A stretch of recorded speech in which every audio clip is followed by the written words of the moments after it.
5 জায়গায় হাসাহাসি করা সাধারণ গুনার চেয়ে 25 গুণ অন্যায়। 1 কবরস্থানে, 2 জানাজার পিছনে, 3 কোনো মজলিসে, 4 কোরআন তেলাওয়াতের সময়, 5 মসজিদে। শুধু একবার কাউকে পাঠান, অনেক মানুষ এসব গুনাহ করা থেকে বেঁচে যাবে। একা আছেন, আল্লাহকে স্মরণ করুন। কষ্টে আছেন, মুহাম্মদ ও আলে মুহাম্মদের উপর দরুদ পড়ুন। মন খারাপ থাকলে ইয়া হাইয়ু ইয়া কাইয়ুমও পড়ুন। টেনশনে থাকলে ইয়া রাহিমও পড়ুন। কে জানে, হয়তো কেউ আমল করাতে আপনারও গুনাহ মাফ হয়ে যেতে পারে। ইমানের পর যার নামাজ উত্তম তার জীবন উত্তম, যার জীবন উত্তম তার মৃত্যু উত্তম, যার মৃত্যু উত্তম তার কবর উত্তম, যার কবর উত্তম তার আখিরাত উত্তম, যার আখিরাত উত্তম তার জন্য জান্নাত নিশ্চিত। সো ডোন্ট মিস নামাজ। সোয়াবের জন্য হলেও অন্তত পক্ষে একজন বন্ধুকে তো অবশ্যই এই মেসেজটি সেন্ড করুন। আল্লাহ আমাদের উপর সন্তুষ্ট হন। আমি ফ্রি থাকলে মেসেজটি ফরওয়ার্ড করুন। হে আল্লাহ, আমার উপর এবং তোমার নবীর উম্মতের সকল সদস্যদের উপর তোমার রহমত বর্ষণ করো। আমিন। তথ্য: আপনি কি জানেন পবিত্র কোরআন শুনলে ক্যান্সার হয় না? আর যদি ক্যান্সার সেল শরীরে থেকেও থাকে তাহলে তাও মারা যায়।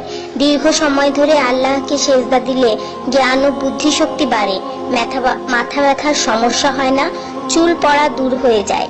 এই মেসেজটি ফরওয়ার্ড করতে শয়তান আপনাকে বাধা দিবে, কিন্তু আপনি এটা হতে দিবেন না। আর সব কন্ট্রাক্ট নাম্বারে সেন্ড করে দিন।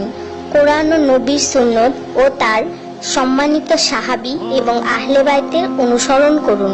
ক্যান্সার একটি ভয়ঙ্কর রোগ। অনেক মানুষ আছে যারা নিজেরাই এটাকে দাওয়াত দিয়ে নিয়ে আসে। ছোট অথচ সাধারণ কিছু পদক্ষেপ গ্রহণ করলেই এই রোগ থেকে বাঁচা যায়। বেশিরভাগ মানুষ খাবারের পরপরই পানি পান করে নেয়। খাবারের পর পানি পান করলে রক্তে বিদ্যমান ক্যান্সারের জীবাণু থেকে তৈরি হওয়া ক্যান্সার সেলগুলোকে অক্সিজেন সরবরাহ করে। নবী পাক সাল্লাল্লাহু আলাইহি ওয়াসাল্লাম বলেছেন, খাবারের আগে পানি পান করা শেফা, খাবারের পরপরই পানি পান করা কলেরা রোগের কারণ। তাই সর্বোত্তম হলো খাবার শেষ করার কিছুক্ষণ পর পানি পান করা। তিনি আরো বলেছেন, 1 চিমটি লবণ খেয়ে খাবার শুরু করো আর 1 চিমটি লবণ দিয়ে খাবার শেষ করো। এই কথাগুলো তাদেরকেও জানিয়ে দিন যারা আপনার কাছে জীবনের চেয়েও প্রিয়। যদি কোনো ব্যক্তি ঘুমানোর সময় 21 বার বিসমিল্লাহির রহমানির রহিম পড়ে, আল্লাহ তখন ফেরেশতাদেরকে হুকুম দেন এই ব্যক্তির প্রতিটি নিঃশ্বাসের বদলে নেকি লেখা হোক।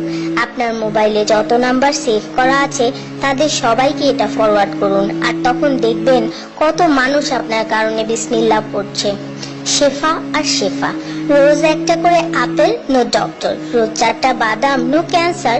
রোজ একটা লেবু, নো ফ্যাট। রোজ 1 glass milk, no bones problem.